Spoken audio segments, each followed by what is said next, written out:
कृष्ण. हरे कृष्ण. हरे कृष्ण. आज आपण श्रीमद भागवतम स्कंद दुसरा अध्याय दुसरा अ, श्लोक क्रमांक 37 याच्याविषयी आपण समजून घेण्याचा प्रयत्न करूया. याच्यामध्ये भागवत श्रवण भौतिक दुःखावरचा खरा उपाय कसा आहे याविषयी चर्चा करण्यात आलेली आहे. ओम नमो भगवते वासुदेवाय. ओम नमो भगवते वासुदेवाय.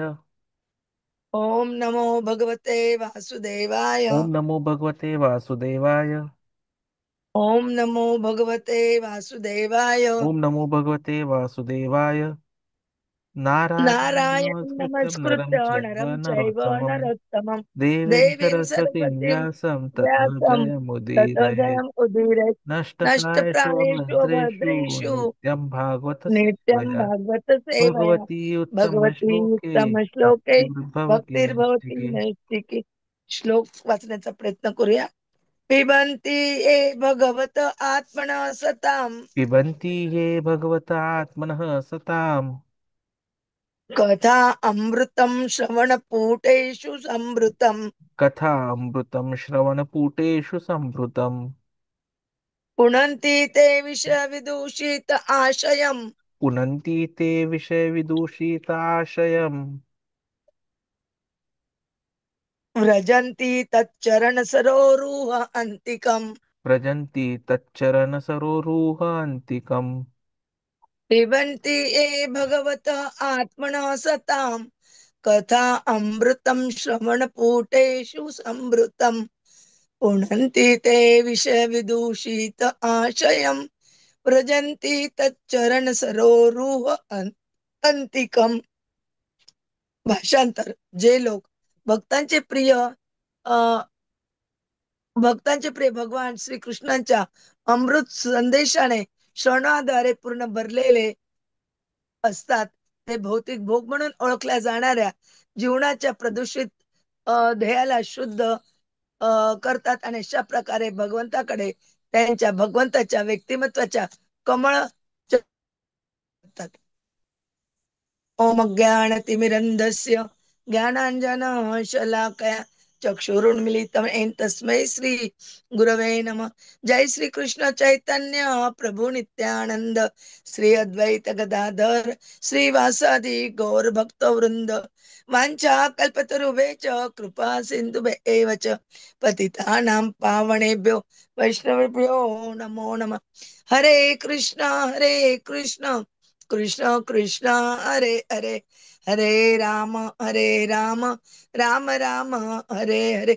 हरे कृष्ण कृष्ण कृष्ण हरे हरे हरे राम राम राम हरे हरे. हरे कृष्ण कृष्ण कृष्ण हरे हरे हरे राम राम राम हरे हरे. हरे कृष्ण.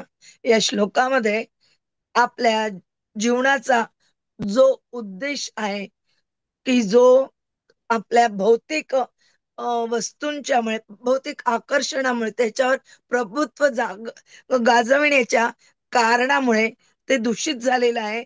तो दूषित झालेला जीवन उद्देश शुद्ध करण्याचा एकमेव काय आहे एकमेव त्याच्यासाठी साधन तर केवळ फक्त भगवंतांच्या कथांचं जे अमृत पान आहे ते आपण आपल्या या कर्णरूपी पात्रातून प्राशन करावं, की ज्याच्यामुळे ते दूषित झालेले जे भौतिक भोग आहेत ते जे आपल्या जीवन उद्देशाला दूषित करतात ते पवित्र करतात. आणि केवळ त्यांच्या श्रवणामुळे आपण भगवंताच्या चरण कमलांपर्यंत पोहोचून भगवत धामात पा- परत जाऊ शकतो. हरे कृष्ण. प्रभूजी आपल्याला याविषयी अजून सखोल माहिती सोप्या हरे भाषेत कृष्ण. धन्यवाद सांगतील. माताजी. धन्यवाद हरे धन्यवाद कृष्ण. माताजी. तर जसं माताजी बोलल्या आहेत त्या हिशोबाने आपल्याला ह्या श्लोकामध्ये तीन गोष्टींचा अनुभव येतो. पहिली गोष्ट म्हणजे काय, तर आपलं जे हे जीवन आहे ते दूषित आहे आणि कशामुळे तर भौतिक आसक्तीमुळे. दुसरं, त्याला शुद्धीकरण करायचं आहे. आणि ते शुद्धीकरण कसं होणार आहे? जेव्हा आपण कानांनी भगवंत श्रीकृष्णांच्या भक्त प्रिय अमृतमय लीलांचे श्रवण करू. आणि तिसरं, जेव्हा आपण हे करू तेव्हा आपण भगवंतांच्या पवित्र चरणांमध्ये परत जाऊ शकतो. अर्थात आपल्याला शास्त्रांचं श्रवण हे महत्वपूर्ण आहे. आणि भगवंतांनी भगवद्गीतेमध्ये सुद्धा हे आपल्याला सांगितलं. चौथ्या अध्यायातील 40व्या श्लोकामध्ये भगवान श्रीकृष्ण म्हणतात, अज्ञाच आद्यधानः च संशय आत्मा विनश्यति न अयं लोकः अस्ति न परः न सुखम संशयात्मनः. अर्थात, परंतु जे अज्ञानी आणि अविश्वासू लोक प्रकट शास्त्रांवर शंका घेतात त्यांना ईश्वर भावना प्राप्त होत नाही. ते पतन पावतात. संशयी आत्म्याला या जगात किंवा परलोकातही आनंद नाही. म्हणजे आपल्याला दुःख आहे. तर मानवी दुःखाचं मूळ कारण काय? तर दुःखाचं मूळ कारण म्हणजे भौतिक संसाधनावर प्रभुत्व गाजविण्याची दूषित इच्छा. काही दिवसांपूर्वी आपण पाहत होतो की कसं भगवंतांचं विराट स्वरूप आहे आणि कसं ही पूर्ण जी आहे भौतिक जे प्राकट्य आहे ते कसं सुरू झालं. आणि पण पाहतो की जेव्हा एखादं शरीर आपल्याला धारण करावं लागतं तेव्हा आपल्याला काय येतात? आपला हा जो मिथ्या अहंकार आहे त्याच्यापासून निर्माण होते सगळ्यात आधी इच्छा. आणि इच्छा सगळ्या कारणांचं कारण आहे, सगळ्या समस्येचं कारण आहे. आपण इच्छा करतो संसाधनांवर प्रभुत्व गाजवण्याची आणि त्यामुळे आपल्याला दुःख भोगावं लागतं. आणि आधुनिक समाजाचा विचार केला तर कृत्रिम सुखसुविधांच्या मागे धावतोय, ज्यामुळे दुःख वाढतं आणि शांती हरवते. खरं पाहायला गेलं तर भगवंत सर्व आवश्यक गोष्टी पुरवतात. अन्नधान्य, दूध, फळ, लाकूड, पाणी, जीवनावश्यक गोष्टींचं भरपूर प्रमाणात उत्पादन होते. मग ते भारत असू द्या, इस्रायल असू द्या, युक्रेन असू द्या, अलास्का असू द्या, अमेरिका असू द्या. आवश्यकता आहे किंवा थोडी मेहनतीची, ज्याने आपण आपले जीवन सुखद होऊ शकते. यासाठी यंत्रे, उद्योगधंद्याची बिलकुल आवश्यकता नाही. साधे जीवन, उच्च विचार हाच खरा मार्ग आहे. परंतु आपण काय करतो? इच्छा करतो. सबका साथ, सबका विकास, सबका विनाश, सबका दुःख. खरं तर याची कशाची आवश्यकता नाही. आवश्यकता आहे ते केवळ श्रीमद भागवताच्या श्रवणाची. त्याचे महत्व आहे पण एक म्हणजे कलियुगातील अंधारात श्रीमद भागवतम म्हणजे एक प्रकाशाची मशाल आहे. दुसरं, या ग्रंथाचं श्रवण केल्याने जीवनाची दिशा सुधारते आणि भक्ती मार्गाने मोक्ष प्राप्ती होते. आणि तिसरं महत्वाचं म्हणजे कथामृतम म्हणजे श्रीकृष्णाचे दिव्य लीलांची अमृततुल्य कथा हीच जीवनाची खरी गरज आहे. आणि हे सर्व आपल्याला कुठे मिळतं? तर भागवतम मध्ये जे सगळ्यात महत्वाचा मुद्दा आहे तो तो हा की भागवतम हे एक अमल पुराण आहे आणि सर्व वेदांचं सार याच्यामध्ये आहे. आणि म्हणून भागवतम श्रवणाचं महत्व. आणि ते केल्याने आपण भक्तियोगाच्या मार्गाला लागतो आणि भक्तियोगाचे प्रभाव खूपच सुंदर सुरेख. सतत श्रवण कीर्तन सेवा हे भक्तियोगाचा मार्ग आहे, ज्याने भौतिक मलिनता दूर होते. खरा भक्त संतोषी व शांत असतो. पर जर कोणी भक्त असूनही शुद्ध होत नसेल तर तो खोटा भक्त, ज्याला आपण स्युडो डिव्होटी म्हणतो, तो आहे. परंतु हळूहळू त्याचीही शुद्धता होते जेव्हा तो भागवतमचे श्रवण करतो. आणि म्हणून आपल्याला आध्यात्मिक ह्या पथावर अनेक धोक्याचे इशारे आणि मार्गदर्शन सुद्धा दिले जाते. सगळ्यात महत्वाचं म्हणजे शास्त्रांवर श्रद्धा हवी. जसं आपण भगवद्गीतेचा हा 40वा श्लोक पाहिला. जे लोक शास्त्रांवर विश्वास ठेवत नाही त्यांना आध्यात्मिक उन्नती प्राप्त होत नाही. आणि विश्वासपूर्वक शास्त्रांचे पालन केल्याने आध्यात्मिक प्रगती शक्य होते. पुढे 7व्या स्कंदामध्ये आपण पाहणार आहोत 11व्या अध्यायामध्ये की कसं शांतीसाठी आवश्यक 30 गुण आहेत. आणि त्यातले 6 खूप महत्वाचे आहेत. सत्यता, क्षमा, संयम, सेवा, साधेपणा, समाधान, शुद्ध आचरण आणि भगवंतांची सतत स्मृती. श्रीकृष्णावर अचल भक्ती असलेल्या व्यक्तीत हे सर्व गुण आपोआप प्रकट होतात. हे सुद्धा आपण 5व्या स्कंदामध्ये पाहणार आहोत. तर आदर्श जीवनशैली ठेवायला पाहिजे. आणि ती कशी? तर साधा जीवन, उच्च विचार. श्री प्रभुपादांनी मिनिमलिस्ट जीवनशैलीचा प्रचार केला. कमी गरजा, जास्त कृष्ण स्मरण. लोक 5G जेव्हा जस्ट सुरुवात होत होती तेव्हापासून 5Gचे जे भ्रमणध्वनी आहेत ते विकत घ्यायला लागले. 5G सेवा उपलब्ध नसताना सुद्धा. आणि काय वापर होत होता? तर बोलाचालीसाठी, जो आपल्या छोट्याशा मोबाईलवरही संभव. आणि इंटरनेट तर आपल्याकडे दुसऱ्या हँडसेट्सवरही शक्य आहे.